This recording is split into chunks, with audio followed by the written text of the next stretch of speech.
Welcome to the Metaphysics Hour. I am your host, Rory Colgan. Thanks for tuning in. Today we're going to be diving into Patrick Haize, Don't Drink the Kool-Aid. So, without further ado, let's jump. So I'm going to make this as short and clear as possible. Mainstream media is a cult, and most of these folks don't drink the Kool-Aid. But the future's still untold for those who want to pave a new way.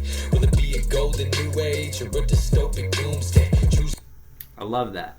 So often you'll hear in anything in the futuristic landscape in the media, whether it's the Hunger Games or whether it's 1984 or whether it's Total Recall or Minority Report, almost everything is dystopian in terms of the future. And that is, in some ways, you could argue a symptom of people enjoying those types of movies, but also on a deeper, more subliminal level, a way of entertaining and training the mind to think that that is what the future holds. So it's nice to see that there is somebody out there that's actually pointing out, like, hey, it doesn't have to be dystopian. It could actually be a golden age. You both, the flood is here, you can choose to roll or lose faith. Tech giants deceiving you, what you guys expect me to do?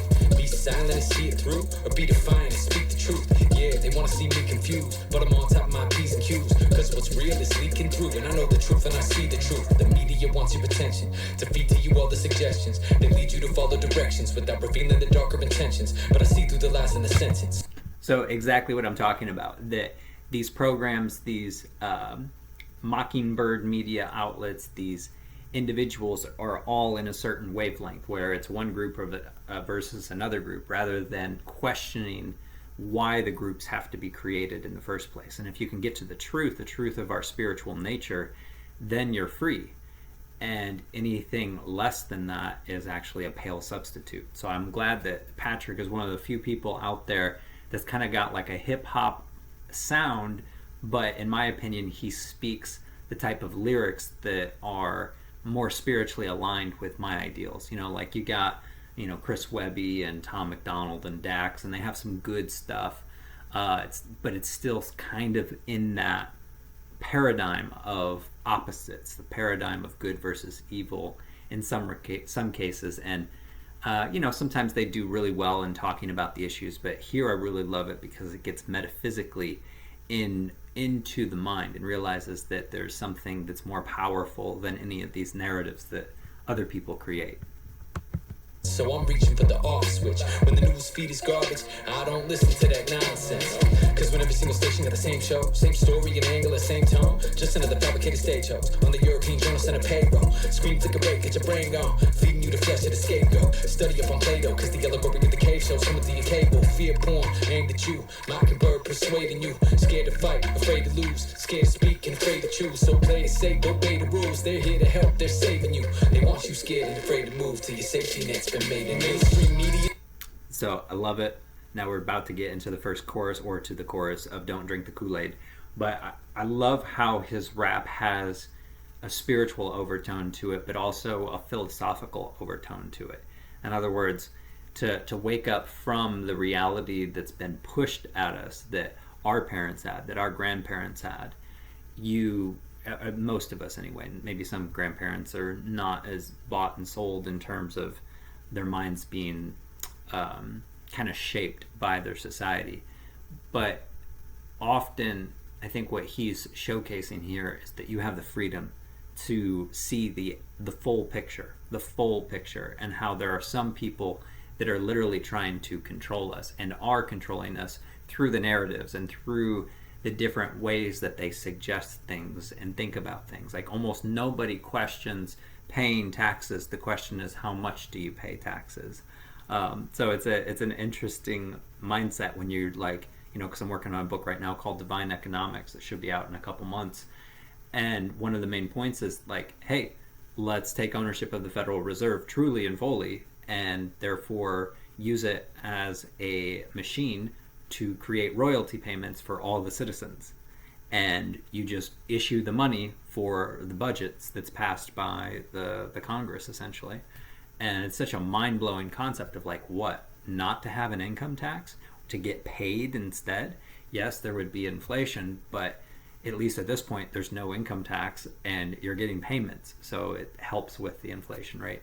So anyways, it's just hard for people to not drink the Kool-Aid, right? Because the Kool-Aid is pretty much in almost every line of work. It's already set in place, because you don't question the prison you're born in unless you break through, like through meditation. So that's why I love this song, Don't Drink the Kool-Aid. And I think that's exactly what he's about to tell us. But let's see. Is a cult, so I'm saying don't drink the Kool-Aid. Globalism is a cult, so I'm saying don't drink the Kool-Aid. Big Pharma is a cult, it's just a bundle of lies. Wake up, there's genocide right in front of your eyes. Hollywood's a cult, so I'm saying don't drink the Kool-Aid. Wokeism is a cult, and so I'm saying don't drink the Kool-Aid. Globalism is a cult, just a bundle of lies. But guess what? Their jig is up, the truth is coming to light. So if you feel like something ain't right, don't be afraid to question it. This scamdemic's no accident. This warfare, they intended it. Y'all are falling for the devil's trick. Stop swallowing their rhetoric. Wake the fuck up. There's a globalist agenda being presented in various Trojan horses, like gun control, civil rights, stop the spread, climate change, build back better, they're saving lives. They'll take the face of your favorite movement, sing your song and steal your mind. They'll shape you into their little soldier, but your motive's built on lies, so be aware. Don't get in. I love that. They'll take the face of your favorite movement. You could argue that could be slightly paranoid, but it's so true that that's what certain types of people do.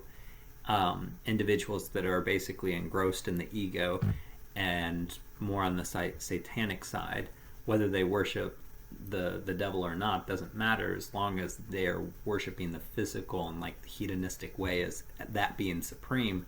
That is satanic, because the spiritual world is the world of origin, but some people worship the physical as the world of origin, and it's a very base, dull way of thinking, but that's where the power desire comes from, to control people, because you want to pretend to be God. So anyways, great song.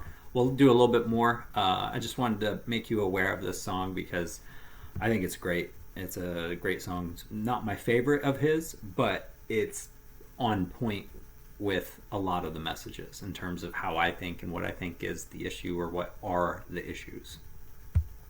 Snared in the net, they're tugging on your heartstrings like a marionette. There's a nefarious weapon inside their narratives, yes, but where they're trying to take you to, it ain't to where you expect. These are diabolical, psychological, biological war times, and a cyber weapon inside your palms, designed for hacking your mind with informational weaponry implanted in your subliminal.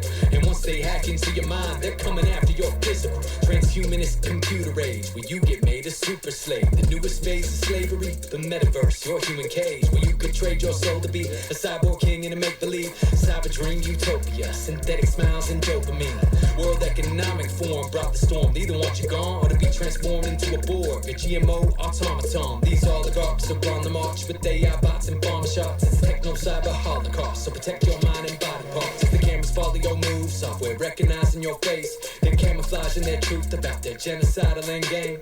And if you try to speak to it, they just censor out what you say. But if you swallow their spoon, they'll shoot nanobots in your veins. Yeah, so it's true. Like, the one video that I got flagged on YouTube was it was my second most popular video, and it was about J. Edward Griffin's book, The World Without Cancer, a look at vitamin B17. And it's like, I'm just reviewing a book, and apparently they were like, nope, can't do it. And so I was like, I pushed a little too far here. And who knows about this, but my attraction or my level of appeal since that has been diminished, so I think I'm in the naughty cage. So if you see this, that must mean you are a direct subscriber, or you found this link somewhere, and I'm glad that you're here. So let's continue to wake up and listen to music that supports us waking up and gives us this sense of truth and reality that oftentimes is overlooked. So thanks to Patrick for creating this. I'm looking forward to more and more of your work. Definitely have a number of your songs in my playlist, so I appreciate you. And I appreciate you all for watching. Comment what song you would like me to review, and to look at the metaphysical truth within. All right, God bless. Namaste.